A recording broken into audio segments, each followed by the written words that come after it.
প্রিয় দর্শক, আসসালামু আলাইকুম। সহিহ বুখারীর প্রথম খণ্ড ওহী সূচনা অধ্যায়ের হাদিস নাম্বার 58 বাংলা অনুবাদ পড়া হইতেছে। জিয়াদ ইবনু ইলাকা রাদিয়াল্লাহু তাআলা আনহু হইতে বর্ণিত, তিনি বলেন, মুগিরা ইবনে শুআয়বা রাদিয়াল্লাহু তাআলা আনহু যেদিন ইন্তেকাল করেন, সেদিন আমি ও জারির ইবনে আব্দুল্লাহ রাদিয়াল্লাহু তাআলা আনহুর নিকট শুনেছি। তিনি মিম্বারে দাঁড়িয়ে আল্লাহর প্রশংসা সানা বর্ণনা করলেন।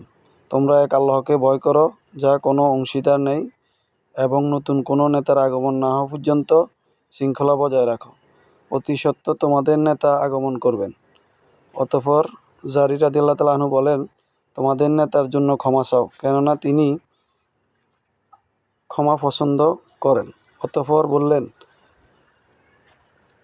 একদা আমি রাসূল সাল্লাল্লাহু আলাইহি সাল্লামের নিকট এসে আরজ করলাম, আমি আপনার নিকট ইসলামের বায়াত নিতে চাই। তিনি অন্যান্য বিষয়ের সাথে আমার উপর যে শর্তগুলো বললেন, আর সকল মুসলমান মঙ্গল কামনা করবে। অতঃপর আমি আল্লাহর নিকট শর্তের উপর বায়াত নিলাম।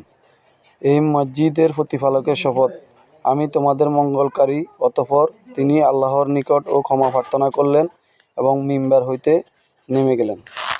হাদিসটি তাহকিক সহিহ আধুনিক প্রকাশনীতে 56 এবং ইসলামী ফাউন্ডেশনে 56 নম্বর হাদিসটি রয়েছে।